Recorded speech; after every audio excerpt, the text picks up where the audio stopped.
हरे कृष्णा। सभी भक्तों का स्वागत करना चाहेंगे हमारे इस वर्ष के पहले और 8वें अध्याय के जो है वो सत्र में, जो कि हम लोग हर सप्ताह ले रहे हैं। प्रार्थना करते हैं प्रारंभ से। प्रपन्न पारिजाताय तोत्र वेत्रैकपाणये ज्ञान मुद्राय कृष्णाय गीतामृतदुहे नमः। ओम अज्ञानतिमिरान्धस्य ज्ञानाञ्जनशलाकया चक्षुरोन्मिलितं येन तस्मै श्रीगुरवे नमः।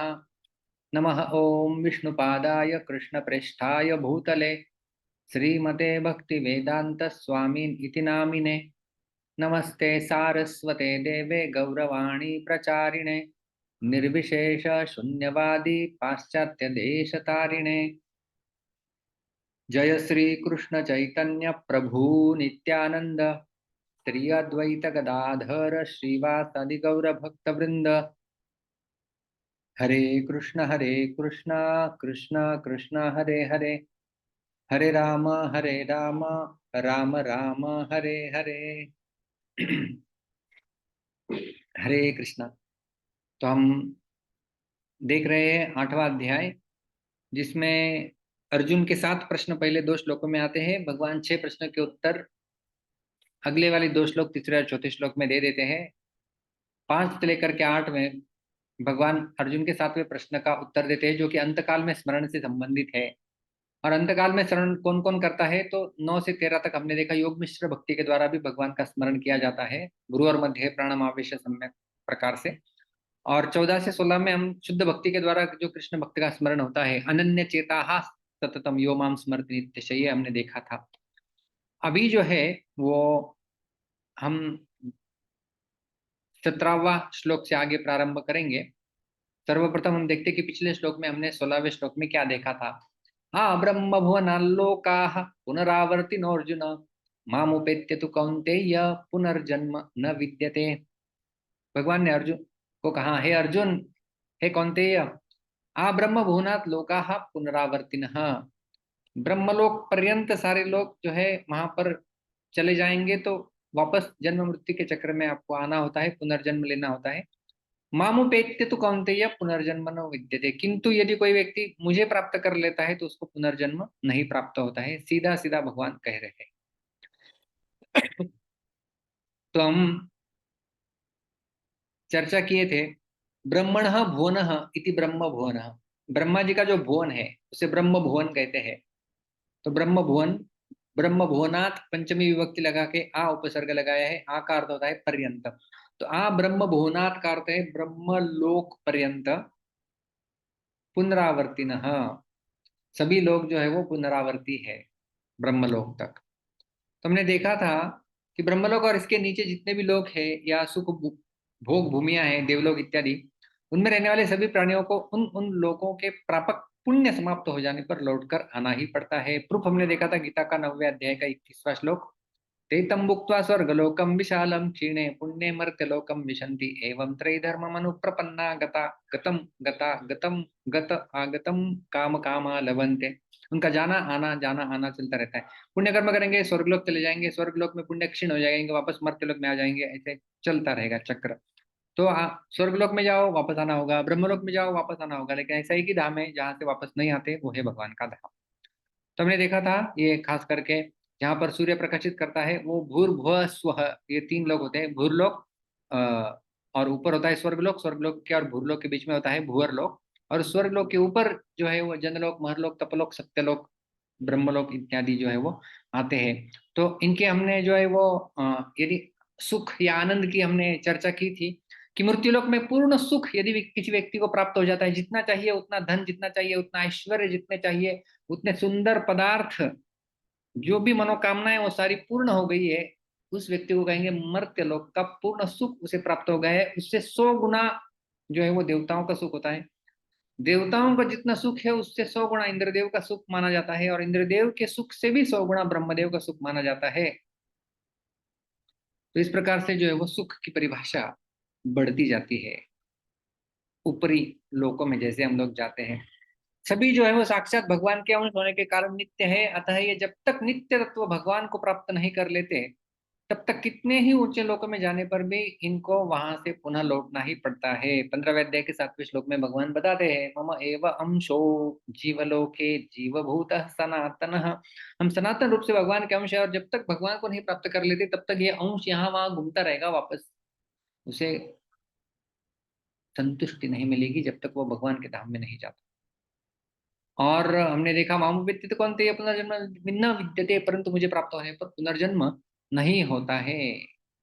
और हमने उदाहरण देखा था कि ट्रेन में यदि आप बैठ जाते हैं प्रवास करने के लिए, तो आप एक स्टेशन से दूसरे स्टेशन चले जाएंगे, आपको उतरना ही होगा। ट्रेन आखिरी स्टेशन तक भी चली जाएगी तो आपको जोर जबरदस्ती से उतार दिया जाएगा, क्योंकि ये ट्रेन आपकी नहीं है। लेकिन यदि आपके आप घर पर बैठे हुए हैं, जिस प्रकार से ये व्यक्ति आप चित्र में देख रहे हैं बैठा हुआ है, आपके घर में से आपको कोई उठाएगा नहीं, क्योंकि ये आपका स्वयं का घर है। उसी प्रकार से इंद्रलोक, ब्रह्मलोक, चंद्रलोक, जो भी लोग लो इस संसार के, वो ट्रेन के समान है जहां से उतरना पड़ेगा। और भगवान का धाम मानो हमारा घर है, जहाँ बैठ जाएंगे, जहाँ चले जाएंगे तो वापस उतरना नहीं होता है। यद गत्वा न निवर्तन्ते तद धाम परमम मम, भगवान बताते हैं।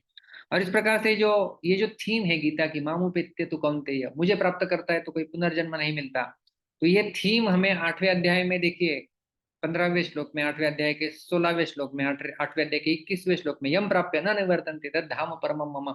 और गीता में अन्य जगह हमने देखा, 4थे अध्याय के 9वें श्लोक में, त्यक्त्वा देहं पुनर्जन्म न एति मामेति सोऽर्जुन ततः पदम तत्परिमार्गितव्यं यस्मिन् गता न निवर्तन्ति भूयः। 15वें अध्याय का 4था श्लोक, 6ठा श्लोक। इतने प्रमाण गीता में आते हैं, इतनी बार गीता में भगवान बोलते हैं कि यदि कोई व्यक्ति मेरे धाम चला आ जाता है तो उसे पुनर्जन्म नहीं मिलता है।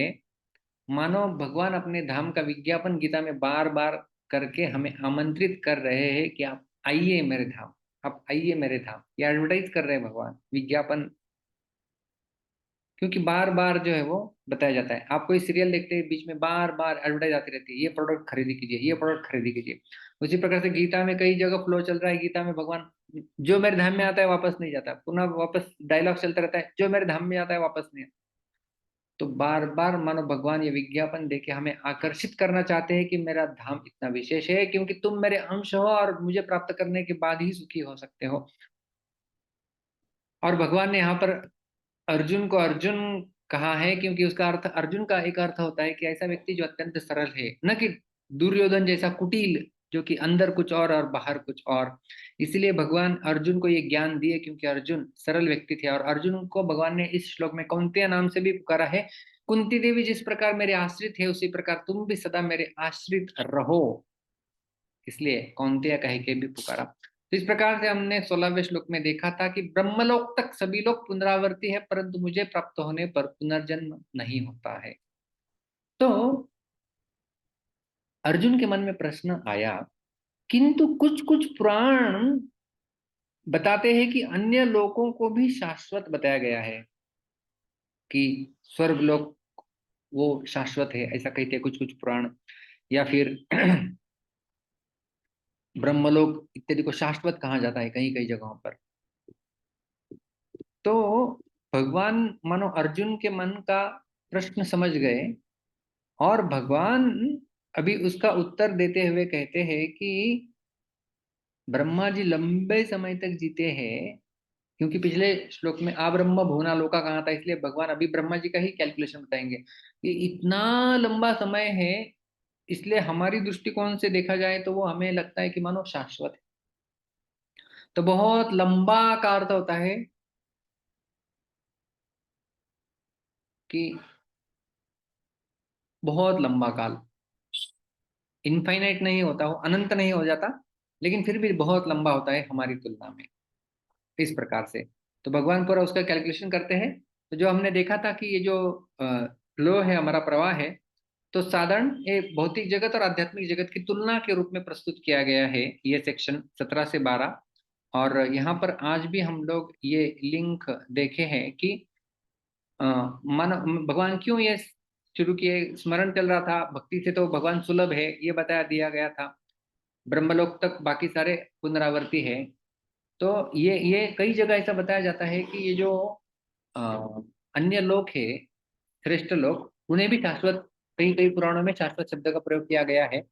लेकिन वो शाश्वत नहीं है। वो भले लंबे समय तक चलते हैं लेकिन शाश्वत नहीं है। ये भगवान यहाँ पर जो है वो बताते हैं। भगवान 17वां श्लोक इस प्रकार से कहते हैं। सहस्त्र युग पर्यंतम अहर्यद ब्रह्मणो विदुः रात्रिम युग सहस्त्रांताम ते हो रात्र विदो जनाः। तो आप हाथों पर कर सकते हैं। हम इस श्लोक का शब्द का उच्चारण करेंगे। दिव्य कृष्ण, मैंने आपको अनम्यूट किया है। हाँ प्रभु जी। हरे कृष्ण प्रभु जी, हरे दंडवत प्रणाम। कृष्ण। तो बहुत आसान श्लोक है, लेकिन इसके पीछे का विज्ञान भी हम लोग समझने वाले हैं आज। सहस्त्र युग पर्यंतम। सहस्रयुग पर्यंतम। सहस्त्र युग पर्यंतम। सहस्रयुग पर्यंतम। अहह। अहह। अहह। अहह। यत्। य। यत्। यत्। हाँ, तो यहाँ पर जो है वो विसर्ग रेफ में परिवर्तित हो जाता है। अहर्यत अहर्यत्। ब्रह्मणः। ब्रह्मणः। ब्रह्मणः ब्रह्मणः। विदुः। विदुः। विदुः। विदुः। यहाँ पर ण के बाद जो विसर्ग है वो ओ में परिवर्तित हो जाता है। ब्रह्मणो विदुः ब्रह्मणो विदुः रात्रिम। रात्रिम। रात्रिम रात्रिम। युग सहस्त्रांताम। युगसहस्रान्ताम्। युग सहस्त्रांताम। युगसहस्रान्ताम्। ते। ते। ते ते। अहोरात्रविदः। अहोरात्रविदः। अहोरात्रविदः अहोरात्रविदः। जनाः। जनाः। जनाः। जनाः। यहाँ पर भी संधि हो जाती है, विसर्ग का ओ में परिवर्तित हो जाना और इंग पदांतर अति से अवग्रह आ जाना। तेहो रात्रविदो जनाः। ते होरात्रविदो जनाः। सुंदर। एक एक पाद के साथ संपूर्ण श्लोक गाएंगे। सहस्त्र युग पर्यंतम सहस्रयुगपर्यन्तम्। अहर्यद ब्रह्मणो विदुः अहर्यद्ब्रह्मणो विदुः रात्रिम युग सहस्त्रांताम रात्रिं युगसहस्रान्तां। ते देहो रात्रविदो जनाः। ते होरात्रविदो जनाः। धन्यवाद। थैंक यू प्रभु जी। हरे कृष्णा। धन्यवाद।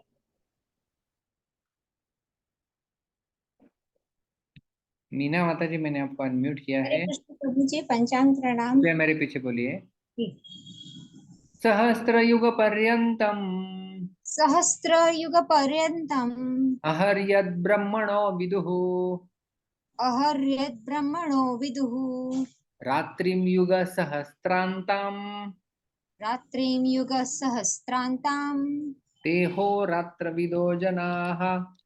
देहो रात्रविदो जनाः। हरे कृष्ण प्रभु जी। हरे थैंक कृष्ण। यू प्रभु गौरांगी, जी। मैंने आपको अनम्यूट लास्ट किया है। टाइम प्रभु जी, लास्ट टाइम मेरा की फंक्शन नहीं कर रहा था, इसलिए मेरा वो रेस रह गया था हैंड, और मैं आपको रिस्पॉन्ड नहीं कर पा रही थी। I am sorry okay, for. Message कर देना इस चीज में। प्रभु जी, चल ही नहीं रहा था मेरा कुछ भी, अच्छा मतलब अच्छा, कैंसिल हो ठीक गया है। था। गौरांगी है। हाँ। हम्म। हरे कृष्णा सहस्त्र। प्रभु जी, दंडवत प्रणाम। हरे कृष्ण। सहस्त्र युग पर्यंतम सहस्रयुगपर्यन्तम् अहर्यद ब्रह्मणो विदुः अहर्यद्ब्रह्मणो विदुः रात्रिम युग सहस्त्रांताम रात्रिं युगसहस्रान्ताम् देहो रात्रविदो जनाः। देहोरात्रविदो जनाः। उत्तम, धन्यवाद। हरि बोल। तो आइए देखते हैं इस श्लोक का अन्वय।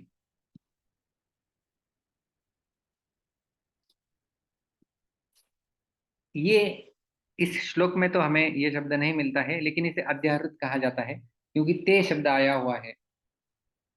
वे लोग, कौन लोग? ये जो लोग, ये सहस्त्र युग पर्यंतम यद ब्रह्मणः अह विदुः। तो अह कहते हैं दिन को, दिन होता है ना, जैसे रात को रात्रि कहते हैं, संस्कृत में रात को रात्रि कहते हैं, तो इसलिए इस प्रकार से दिन को अह कहते हैं। आपने संस्कृत की प्रार्थना सुनी होगी, अहर्निशम जागरणीयम लोकहितम मम करणीयम। मुझसे लोगों का हित होना चाहिए, और अहर्निशम जागरणीयम, दिन और रात को मैं जागूंगा और मेहनत करके दूसरों की सेवा करूंगा, इस प्रकार से ये प्रार्थना है। तो अह अह का अर्थ होता है दिन, दिवस। ब्रह्मणः माने यानी ब्रह्मा जी का, सहस्त्र युग पर्यंतम, सहस्त्र युग पर्यंत चलता है। तो जो लोग, विदुः का अर्थ होता है जानते हैं, जो लोग जानते हैं कि ब्रह्मा जी का दिन सहस्त्र युग पर्यंत चलता है, और युग सहस्त्रांतम रात्रिम विदुः, और उनकी रात्रि भी सहस्त्र युग चलती है। ते जनाः, वे लोग, अहोरात्र विदः, वो वास्तव में दिन और रात क्या होती है वो समझते हैं। तो जो ब्रह्मा जी की रात और ब्रह्मा जी का दिन सहस्त्र युग पर्यंत चलता है, ऐसा जो लोग जानते हैं, वे ही लोग वास्तव में दिन और रात क्या है जानते हैं। बाकी लोग नहीं जानते, नहीं जानते। हम लोग केवल जानते हैं हमारा दिन है, अभी हमारी रात है। हमारी दिन और रात जान के दिन और रात का जानना नहीं है। जो ब्रह्मा जी की दिन और रात किस प्रकार से चलती है वे जानते हैं, वे वास्तव में दिन और रात क्या होते हैं ये जानते हैं, ऐसा यहाँ पर भगवान कह रहे हैं। आइए देखते हैं श्रील प्रभुपाद जी अनुवाद क्या करते हैं। मानवीय गणना के अनुसार 1000 युग मिलकर ब्रह्मा का एक दिन बनता है, और इतनी ही बड़ी ब्रह्मा की रात्रि भी होती है। आप पुनः एक बार पढ़ लीजिए।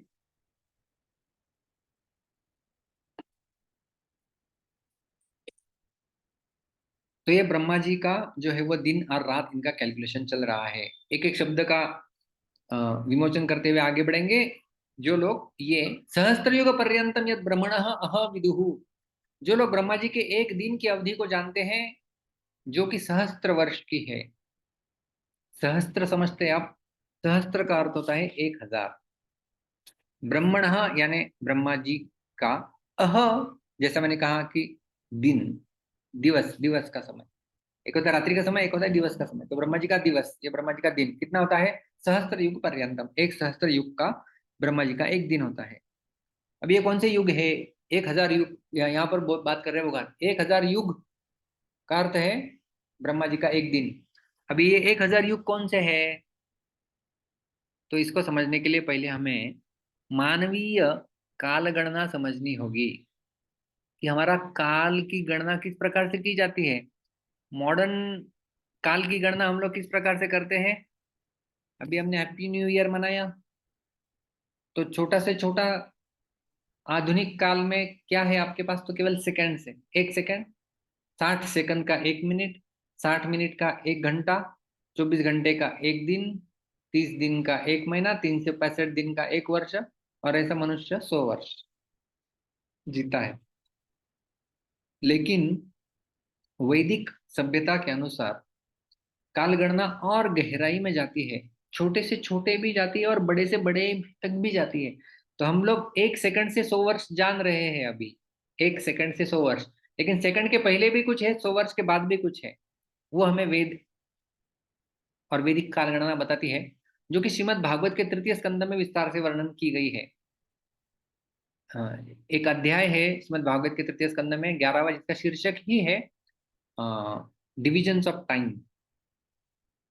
तो हम सर्वप्रथम उसको समझेंगे, फिर मनुष्य का आयु, फिर धीरे धीरे धीरे ऊपरी सतह में जाएंगे, फिर हम लोग ब्रह्मा जी का आयु समझने का प्रयास करेंगे। क्योंकि ये कालगणना जानना बहुत महत्वपूर्ण होता है, क्योंकि जो ये कालगणना जानता है, भगवान कहते हैं कि वो वास्तव में दिन और रात क्या है वो जानता है।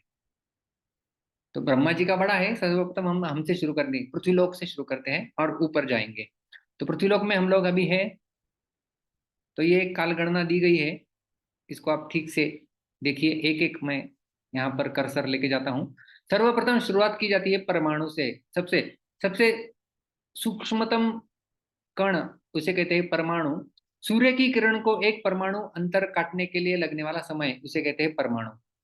सूर्य की किरणें आती है, तो जो एक परमाणु को काटने के लिए जितना समय लगता है वो समय का कैलकुलेशन हो गया परमाणु। एक अणु जो है वो 2 परमाणु से बनता है, तो ऐसे 2 परमाणु एकत्रित आ गए तो बनेगा एक अणु। 3 अणु एकत्रित आते हैं तो बनता है त्रसरेणु। 3 त्रसरेणु एकत्रित आते हैं तो बनता है एक त्रुटि। 100 त्रुटियों का बनता है एक वेद। 3 वेद एकत्रित आ जाते हैं तो बनता है एक लव। लव समझते हैं आप?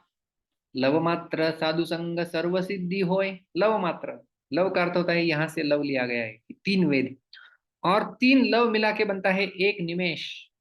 तो पलक झपकने का जितना समय लगता है उसे कहते हैं निमेष।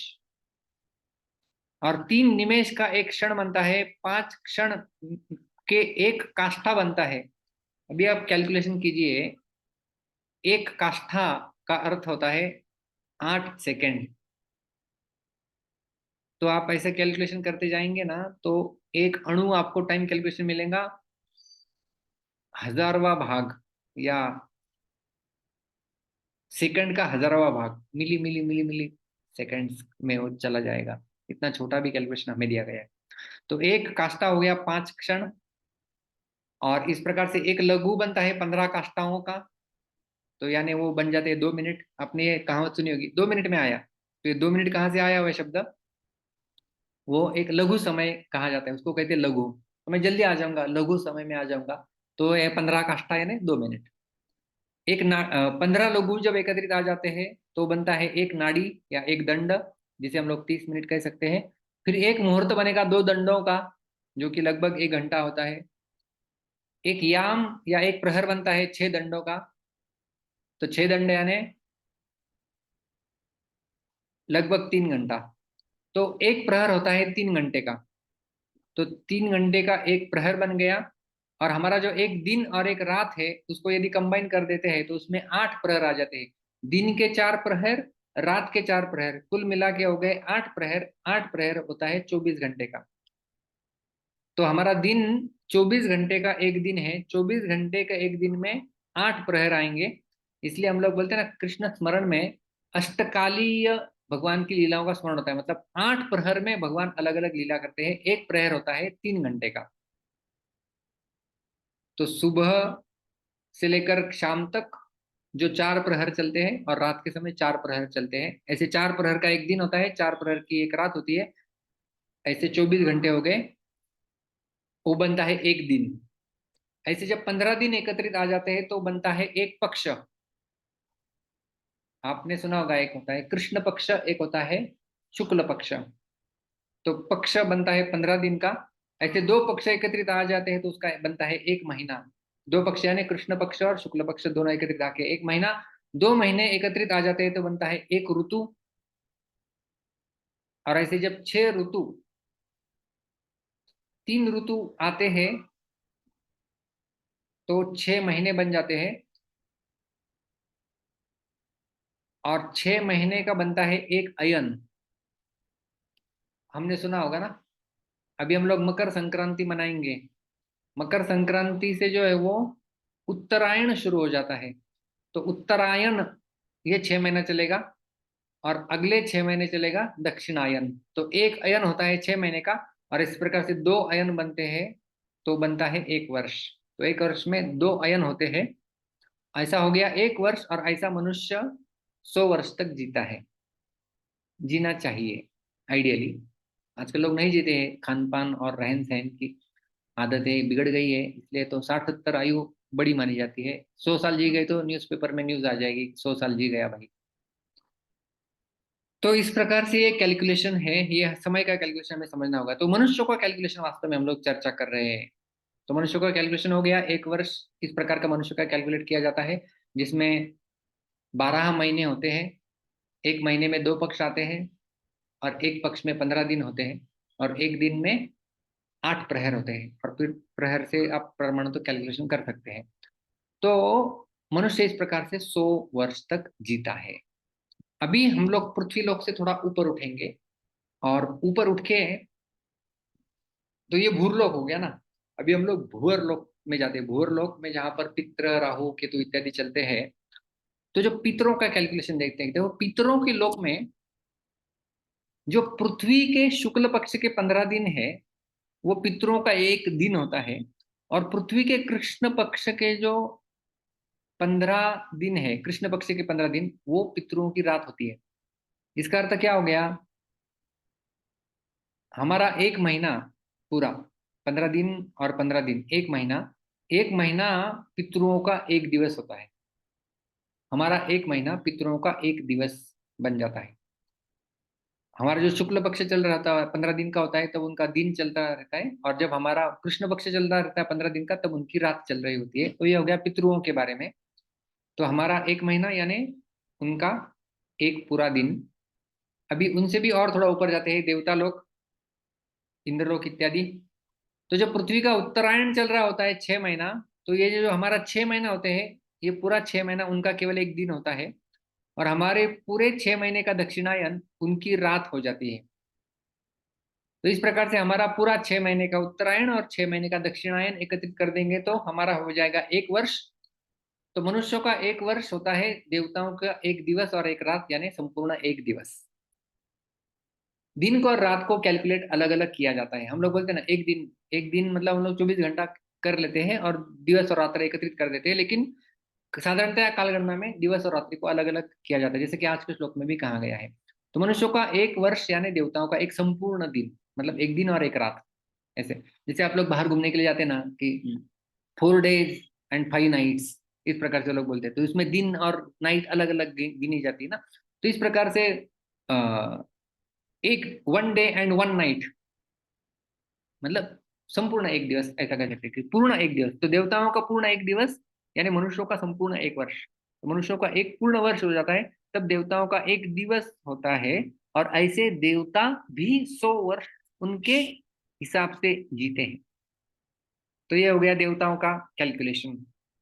तो अभी जो वापस हम लोग भूलोक पे आते हैं, और भूलोक में जो समय का चक्र चल रहा है वो समझते हैं। तो मनुष्य 100 वर्ष जी रहा है, ये हमने देखा। और कौन से युग में जी रहा है? तो वैदिक कालगणना में ये 4 युग बताए जाते हैं। कलयुग जिसमें अभी हम लोग रह रहे हैं,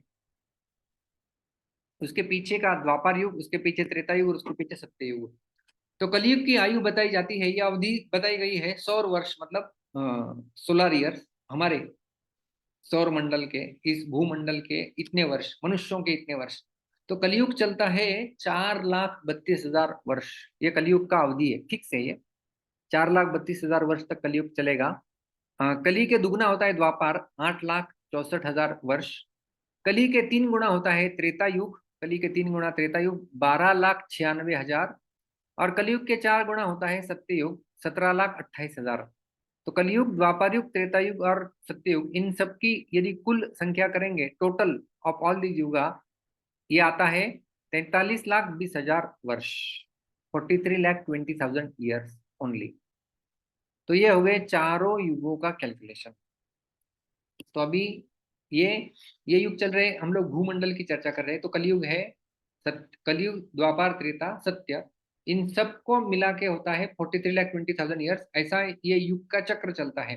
तो कली आए, अभी कली चल रहा है, कली के जाने के बाद वापस सत्य आएगा, फिर सत्य, त्रेता, द्वापर, कली, पुनः सत्य, त्रेता, द्वापर, कली, ऐसी ये सीक्वेंस साइकिल चलती रहती है, साइकिल चलती रहती है, साइकिल चलती रहती है। तो ये साइकिल चलिए साइकिल 1 बार, 2 बार, 3 बार, 4 बार, ऐसे 71 बार चलती है, तो वो उसे कहते हैं मनवंतर। उसे क्या कहते हैं? मनवंतर। और जब ऐसे 14 मनवंतर हो जाते हैं, तो उसे ब्रह्मा जी का एक दिवस कहा जाता है।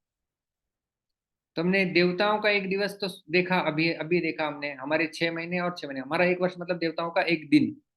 तो जब और ऊपर जाते हैं तो ये जो देवता हैं, इन देवताओं का वर्ष और उसका कैलकुलेशन जब करते हैं, तो ये हो गया हमारा 43,20,000 ईयर्स, हमारा पूरा चारों युगों का एक साइकिल। इसे चतुर्युग कहते हैं। और चतुर्युग का अर्थ ही दिव्य युग है, जिसकी टोटल हम लोग करते हैं 43,20,000 ईयर्स। तो ये चतुर्युग। तो आज के श्लोक में जो शब्द आया हुआ है सहस्त्र युग पर्यंतम, तो ये जो युग शब्द है, तो ये कौन सा युग है? यहाँ पर मैं डैश लगा देता हूं, सहस्त्र युग पर्यंतम। तो ये जो सहस्त्र युग है, ये युग कौन सा युग की बात भगवान कर रहे हैं? भगवान देवताओं के युग की बात कर रहे हैं, मनुष्यों के युग की नहीं। मनुष्यों का तो कलयुग, सत्य त्रेता द्वापर अलग अलग युग होते हैं, देवताओं का एक ही युग होता है। तो ये जो देवताओं का युग है वो कैसे बनता है? ये जो चारों युग है हमारे, सत्य त्रेता द्वापर कली, इनको टोटल कर देंगे तो ये बनता है 43,20,000 ईयर्स। इन चारों को मिलके इसे कहते हैं चतुर्युग या देवताओं का एक युग। तो ये हो गया देवताओं का एक युग, इसे कहते हैं दिव्य युग या महायुग। तो ये हो गया महायुग, देवताओं का ये एक युग हो गया दिव्य युग। और विष्णु पुराण में कहा गया है कि चतुर्युग सहस्त्रम तो ब्रह्मण दिनम उच्यते। ये जो युग शब्द यहाँ पर है, सहस्त्र युग, तो ये युग कौन सा है? चतुर्युग है। तो ये चतुर्युग को सहस्त्र जब करते हैं, वो ब्रह्मण दिनम उच्यते, उसे ब्रह्मा का दिन कहा जाता है। इस प्रकार से ब्रह्मा जी का दिन क्या हमें आयु मिलती है? 43,20,000 ईयर्स इंटू 1000, क्योंकि सहस्त्र का अर्थ होता है 1000। और युग पर्यंतम, युग का अर्थ हो गया देवताओं का युग। देवताओं का युग यानी 43,20,000 ईयर्स, 43,20,000 वर्ष। इसको गुना गुना करना होगा 1000 से, तो बनेगा ब्रह्मा जी का एक दिन। तो ये ब्रह्मा जी का एक दिन बन गया। और इसका जो कैलकुलेशन करते हैं 43,20,000 इंटू 1000, इसको एक कल्प कहते हैं। क्या कहते हैं इसको? एक कल्प। अगले शब्द श्लोक के आगे पंक्ति में भगवान कहते हैं युग सहस्त्रांतम रात्रि विदुहु, तथा युग सहस्त्र मतलब सहस्त्र युग मतलब 43,20,000 ईयर्स इंटू 1000, इतनी अवधि की एक रात्रि को भी वो जानते हैं। तो ये तो हो गया दिन, 43,20,000 इंटू 1000, ये एक कल्प यानी एक दिन हो गया। और उतनी ही एक रात हो जाएगी, 43,20,000 इंटू 1000, ये हो गया, इसे भी कहते हैं कल्प। तो ब्रह्मा जी का दिन होता है एक कल्प का, ब्रह्मा जी की रात होती है एक कल्प की।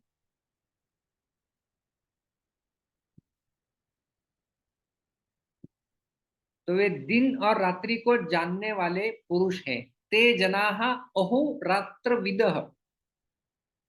अह का अर्थ होता है दिन, रात्र का अर्थ होता है रात्रि। तो दिन और रात्रि को वे लोग जानने वाले हैं। तो जो लोग ब्रह्मा जी को रात्रि, ब्रह्मा जी के दिन और रात को जानते हैं, वे वास्तव में दिन और रात्रि को जानने वाले पुरुष है, ऐसा कहा गया है। तो ब्रह्मा जी जो है वो, उनका एक दिवस कितना होता है? एक दिवस हो जाता है 2 कल्पों का। तो उसका कैलकुलेशन कितना होगा? 43,20,000 ईयर्स इंटू 1000 इंटू 2, तो वो बनता है 8 अरब 64 करोड़ साल हमारे। इतनी अवधि का ब्रह्मा जी का एक दिन होता है। बाय द वे, कितना है ब्रह्मा जी का एक दिन हमारे कैलकुलेशन के अनुसार? 8 अरब 64 करोड़ वर्ष। और ऐसे ब्रह्मा जी 100 वर्ष तक जीते हैं। घूमने लगा कि नहीं चक्र सर के ऊपर? तो ब्रह्मा जी की आयु होती है, कल्पना कीजिए, 100 वर्ष। वो भी 100 वर्ष जीते हैं, देवता भी 100 वर्ष जिएंगे, मनुष्य भी 100 वर्ष जिएंगे, लेकिन उनके वर्षों का कैलकुलेशन अलग होगा। हमारे पृथ्वी के 100 वर्ष, जैसे जैसे ऊपर जाएंगे पितृलोक में, हमारा एक महीना होगा तो उनका एक दिन जाएगा। और ऊपर जाएंगे तो हमारा एक साल यानी देवताओं का एक दिवस। और ऊपर जाते हैं तो हमारे 8 अरब 64 करोड़ वर्ष हो जाएंगे, तो ब्रह्मा जी का एक दिन। ऐसे ब्रह्मा जी 100 वर्ष जिएंगे। तो वास्तव में जो ब्रह्मा जी की ये दिन और रात को जानता है, वो वास्तव में दिन और रात जानता है। एक छोटी सी स्टोरी मैं आपको सुनाता हूँ। ये स्टोरी संबंधित है श्रीमद् भागवत से। 9वें स्कंद के 3रे अध्याय में ये वर्णन आता है। बलराम जी का आप सब जानते हैं, उनकी एक पत्नी थी जिनका नाम था रेवती। हो क्या गया कि राजा थे, उनका नाम था रेवत। और रेवत राजा के एक पुत्र थे जिनका नाम था कुकुदनी। तो रेवत राजा के पुत्र कुकुदनी, उनकी एक लड़की थी जिसका नाम था रेवती। तो वो चाहते थे कि मेरी बच्ची है रेवती, इसको अच्छा वर मुझे नहीं मिल रहा है, चलो मैं थोड़ा हायर प्लैनेट से कंसल्टेशन करके आता हूँ, ब्रह्मा जी को पूछ के आता हूँ, इसके लिए सुयोग्य वर बताइए। तो वो महाराज कुकुदनी रेवती को लेके ब्रह्मलोक में चले जाते हैं। ब्रह्मा जी बोलते हैं कुछ क्षण रुको, मैं एक कार्य में व्यस्त हूँ, कार्य पूरा कर लेता हूँ फिर आपको मिलता हूँ। तो ब्रह्मा जी कार्य पूरा करके अपने कुछ क्षणों के बाद बाहर आए, तो वो कहे कि अरे मेरी पुत्री का विवाह कराना है, कुछ अच्छा वर बताइए। तो ब्रह्मा जी हंसने लगते हैं। तो कुकुदनी कंफ्यूज हो जाते हैं, आप क्यों हंस रहे हैं, मैं तो अच्छा चीज के लिए आया हूँ आपके पास, वर चाहिए, हमें अच्छा वर चाहिए, शादी कराना है। तो ब्रह्मा जी बोलते अरे तू यहाँ तक ब्रह्मलोक में आ गया, नीचे जो है वो 27 युग परिवर्तित हो गए हैं, कहाँ का वर तुझे चाहिए, सब कुछ नष्ट नष्ट हो गया है। 27 युग परिवर्तित हो गए हैं, अभी 28वां युग चल रहा है। बोले अभी आप जाओ, बलराम जी वहां पर है अभी के युग में, 28वें युग में, वहां पर जाके उनसे विवाह कीजिए। तो सीधा नीचे आ जाते हैं, फिर बलराम जी से मिलते हैं। तो बलराम जी, अभी क्या होता है ना कि हम लोग जैसे युगों में भी यदि हम लोग बीच में देखें तो मनुष्य कलयुग में 100 वर्ष जीता है, लेकिन जो पूर्व वाले युग थे ना, जैसे द्वापर युग में लोगों की आयु थी 1000 वर्ष, त्रेता में थी 10,000 वर्ष, और सत्य में थी 1,00,000 वर्ष। इसलिए हम लोग देखते हैं ना, कुछ कुछ ऋषि मुनि आपने सुना होगा, इन्होंने 60,000 वर्ष तपस्या की। 60,000 वर्ष कैसे करेंगे, क्योंकि उनकी आयु 1,00,000 थी, 1,00,000 वर्ष थी। और उनकी सब कुछ बड़ा बड़ा था, सब कुछ बढ़ता जाता है। जैसे कलयुग का अंत हो जाएगा, श्रीमद् भागवत के 12वें स्कंद में वर्णन है, जैसे कली आगे बढ़ता जाएगा, मनुष्य का आयु भी कम होते जाएगा और उनकी हाइट भी कम होती जाएगी, छोटे छोटे छोटे रहेंगे। कलयुग के आखिर तक लोगों की हाइट मैक्सिमम 3 साढ़े 3 फीट रहेंगी, छोटे छोटे बौने रहेंगे सब लोग, और आयु भी कम, 20-25 साल बस जी लिया, मतलब बूढ़ा हो गया, मर गया, इस प्रकार से। तो सब कुछ छोटा छोटा कम हो जाता है। तो क्या हो, क्या गया, रेवती आ गई, बलराम जी थे, वो तो द्वापर युग में, द्वापर युग में बलराम जी है, कृष्ण है, तो रेवती वो 27 युग पहले वाली थी। कल्पना कीजिए उनकी हाइट कितनी बड़ी होगी। तो बलराम जी ने उनका हल आयुध लिया, उनके कंधे पर रखा और नीचे कर दिया, तो उनकी हाइट कम हो गई, फिर मैच कर दिया और फिर शादी हो जाती है उनकी। तो इस प्रकार से श्रीमद् भागवत में ये, इसे हम लोग कहते हैं ना कि टाइम इज रिलेटिव, यहाँ पर समय अलग है, वहां पर समय अलग है। और अब देखिए हमारे वैदिक शास्त्र कितने प्रगत है, या श्रीमद् भगवद गीता का ये एक श्लोक, आपको पता है आइंस्टाइन एक बहुत बड़े वैज्ञानिक रह चुके इस पृथ्वी के ऊपर, उन्होंने एक थियरी प्रपोज की थी जिसका नाम है थियरी ऑफ रिलेटिविटी। तो थियरी ऑफ रिलेटिविटी, इसको कहते हैं समय सापेक्षता, थियरी ऑफ रिलेटिविटी। तो उनका सिद्धांत है, दो ही मैं आपको यहाँ पर प्रस्तुत करने जा रहा हूँ। एक है space and time are relative, सापेक्ष है स्पेस एंड टाइम। का अर्थ है कि जैसे मैंने बताया कि हमारा पृथ्वी लोक का समय और जैसे ऊपरी लोकों में जाएंगे वहां का समय, ये रिलेटिव हो जाता है। The rate at which time passes depends on your frame of reference, कि जिस रेट से टाइम चला जा रहा है, हमारे फ्रेम ऑफ रेफरेंस क्या है। तो हम लोग कौन से फ्रेम ऑफ रेफरेंस से काम कर रहे हैं, पृथ्वी की फ्रेम ऑफ रेफरेंस है, पितरों की फ्रेम ऑफ रेफरेंस है, देवताओं की फ्रेम ऑफ रेफरेंस है, या ब्रह्मा जी की फ्रेम ऑफ रेफरेंस है, कौन से फ्रेम ऑफ रेफरेंस से काम कर रहे हैं। और आपको मैंने पीछे भी एक स्लाइड दिखा था, याद है आपको, समय किस प्रकार से बीतता है, उसको मैं यदि देखूं, ये कोलिंकिंग है। जैसे आप का कोई प्रिय व्यक्ति अभी घर से बाहर गया है, अभी आ ही नहीं रहा है, उनका फोन स्विच ऑफ है, फोन नहीं लग रहा है, कुछ नहीं हो रहा है, आप उनकी राह देख रहे हैं, राह देख रहे हैं, और आप ठीक से वापस वापस घड़ी देखते हैं, रात के 8 बज गए, 9 बज गए, 10 बजे, आया नहीं, आया नहीं, फोन नहीं लग रहा है, कुछ नहीं, संपर्क नहीं हो रहा है, वो आने वाले थे, आपका समय ही नहीं जाता जल्दी।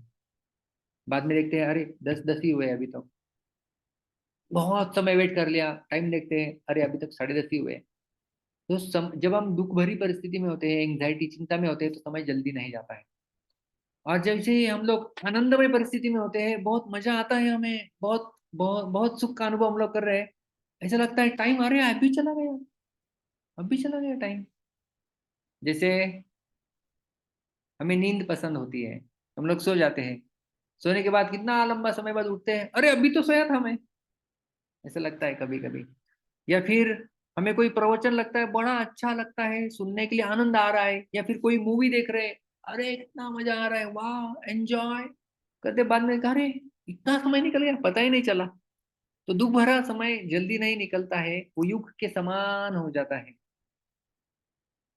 जैसे गोपियां गई थी ना, युगायितम निमेषेण, एक निमेष युग के समान मानो हो जाता है, जब सेपरेशन विरह सहन नहीं होता है। और जब मिलाप होता है, जब आनंद की घड़ी होती है, तब युग भी चला जाता है, और लगता है कि एक निमेष ही हो गया अभी तो आपने भी ये थियरी ऑफ रिलेटिविटी अनुभव की होगी, है कि नहीं? तो डिपेंड्स ऑन फ्रेम ऑफ, और हम लोग क्या कह रहे हैं कि मैं क्या क्या लिंक करना चाहता हूं कि जितना आनंदी अधिक व्यक्ति रहेगा, उतना टाइम फटाफट चला जाएगा उसका व्यस्तता में। और हमने, मैं आपको पिछला स्लाइड दिखाता हूँ, हमने पिछली बार इसकी जो चर्चा की थी, जो हमने रिवीजन के समय भी देखी, ये हमने सुख की चर्चा की थी। मृत्युलोक का सुख जितना भी लेंगे, कैलकुलेट करो उसको 100 गुना, देवताओं का उसका 100 गुना, इंद्र का उसका 100 गुना, ब्रह्मा का। तो सुख की मात्रा भी बढ़ती जा रही है। तो क्योंकि सुख की मात्रा बढ़ती जा रही है, इतना अधिक प्रचंड मात्रा में सुख है वहां पर, इसलिए उनको समय का पता ही नहीं चलता। और वो समय जो है वो हमारे दृष्टिकोण से दीर्घ है, लेकिन उनके दृष्टिकोण से वो जल्दी जा रहा है समझ में आपको?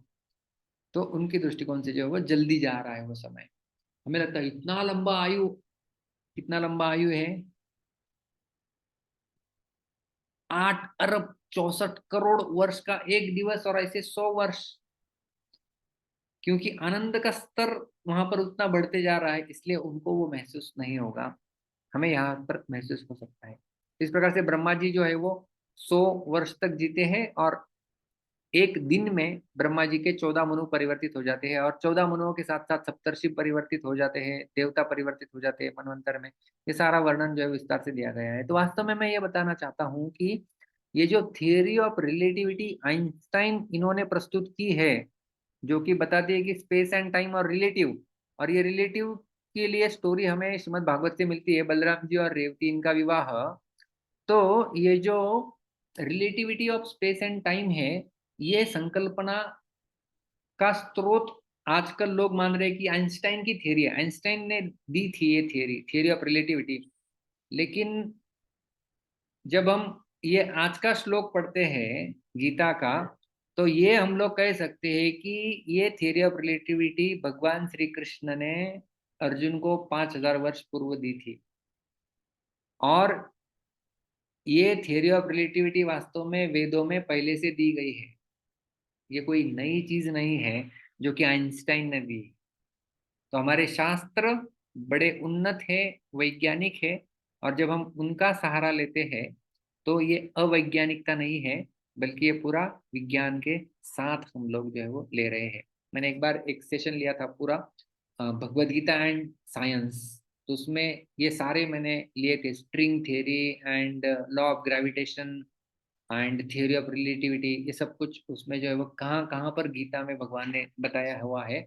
तो ये बड़ा साइंटिफिक बुक है वास्तव में देखा जाए तो ये कैलकुलेशन चल रहा है। तो वास्तव में भगवान केवल कहे कि सहस्त्र युग पर्यंत उनका एक दिन चलता है, और वैसे उनकी रात्र होती है, जो ये जानता है वो दिन और रात को जानता है, इतना ही कहा। लेकिन ये सहस्त्र युग ने कौन सा? तो सहस्त्र युग यानी जो ब्रह्म चतुर्युग सहस्त्रम तो ब्रह्मण दिनम उच्यते, ये विष्णु पुराण से हमें समझना होगा। तो ये जो चतुर्युग है उतना, उसको जो है वो भगवान बता रहे हैं। तो इस प्रकार से आज के श्लोक में हमने देखा कि पिछले श्लोक में भगवान ने बताया था कि ब्रह्मलोक पर्यंत सर्वलोक जो है वो पुनरावर्ती है, वहां से पुनरागमन जरूर होता है। तो अर्जुन के मन में प्रश्न आ गया कि वहां से भी पुनरागमन होता है, तो लेकिन उन लोगों उन उन ग्रहों को कुछ कुछ पुराणों में शाश्वत कहा जाता है। तो भगवान कहते हैं कि वो शाश्वत नहीं, वो लंबे समय तक चलते हैं, क्योंकि कहा गया है कि ये सहस्त्रयुग पर्यंतम यत ब्रह्मण अह विदु, जो अह का अर्थ है दिन, ब्रह्मा की जो दिन है वो सहस्त्र युग पर्यंत चलता है। और उसी प्रकार से युग सहस्त्रांतम रात्रि विदुहु, उस प्रकार से उनकी रात्रि भी चलती है। ब्रह्मा जी का दिन और रात इसके लिए हमने सर्वप्रथम पूरा हमारा वैदिक कैलकुलेशन देखा, परमाणु से लेकर के वर्ष तक। मनुष्य लोक में एक वर्ष में 2 आयन होते हैं, उत्तरायण और दक्षिणायन, और एक आयन में 6 महीने आ जाते हैं, और एक महीने में 30 दिन आ जाते हैं। 30 दिन मतलब 2 पक्ष, कृष्ण पक्ष और शुक्ल पक्ष, और एक पक्ष में 15 दिन आते हैं। 15 दिन, उसमें से जो एक दिन होता है उसमें हमने देखा कि 24 घंटे होते हैं या 8 प्रहर होते हैं। और प्रहर का कैलकुलेशन पूरा आप परमाणु तक रिवर्स कैलकुलेशन में जा सकते हैं। जिस प्रकार से मनुष्यों का वर्ष का कैलकुलेशन होता है, और ऐसे मनुष्य 100 वर्ष तक जीते हैं। और जैसे हम लोग यहाँ से ऊपर चले जाएंगे, फिर तुरंत ऊपर में जो है वो मनुष्य लोक के पितृलोक आता है। पितृलोक उनका कैलकुलेशन भूअर लोक में जो आता है, उनका कैलकुलेशन होता है कि हमारा एक महीना यानी उनका एक दिन होता है। और ऊपर जाएंगे तो देवताओं का लोक आता है, हमारा एक वर्ष यानी उनका एक संपूर्ण दिन होता है। और जब ऊपर चले जाते हैं तो फिर ब्रह्मा जी का आयु आ जाता है। और फिर ये सहस्त्र युग पर्यंतम, ये जो युग है वो दिव्य युग है, यानी देवताओं का युग कहा गया है। तो हमारा कलयुग, द्वापर युग, त्रेता युग और सत्य युग, ये 4 युग होते हैं। और इन चारों का टाइम स्पैन भी हमने देखा। इन चारों का टोटल करते हैं तो 43,20,000 ईयर्स आता है, ये युग हो गया। और इसको सहस्त्र युग पर्यंतम यानी उनका 1000 करना होगा तो बनेगा, मतलब ब्रह्मा का दिन बनेगा, ब्रह्मण तो ब्रह्मा का दिन होता है 43,20,000 इंटू 1000, और उतनी ही रात होती है 43,20,000 इंटू 1000। तो इस प्रकार से ब्रह्मा जी का एक दिन जो है वो बनता है 8 अरब 64 करोड़ वर्ष मनुष्यों के। और ऐसे ही वो ब्रह्मा जी जो है वो 100 वर्ष तक जो है वो जीते हैं। तो ये जो ब्रह्मा जी का दिन और रात भगवान ने बनाया, लेकिन ये दिन और रात में होता क्या है? जो अव्यक्त है वो व्यक्त हो जाते हैं दिन के समय में, और जो व्यक्त हो गए हैं वो पुनः अव्यक्त हो जाते हैं ब्रह्मा जी के रात्रि के समय में। तो ब्रह्मा जी का दिन के समय में सृष्टि की निर्मिति होती है, और ब्रह्मा जी जब सो जाते हैं, जो रात्रि हो रही है उनकी इतनी लंबी, उसमें जब वो सो जाते हैं तो सृष्टि में प्रलय आ जाता है। इसका एक्सप्लेनेशन भगवान अगले श्लोक में देंगे, जिसकी चर्चा हम हमारे अगले सत्र में करेंगे। बहुत बहुत धन्यवाद। हरे कृष्णा। ग्रंथराज श्रीमद् भगवद गीता की जय, श्रील प्रभुपाद की जय। आपके कुछ प्रश्न हैं तो आप पूछ सकते हैं।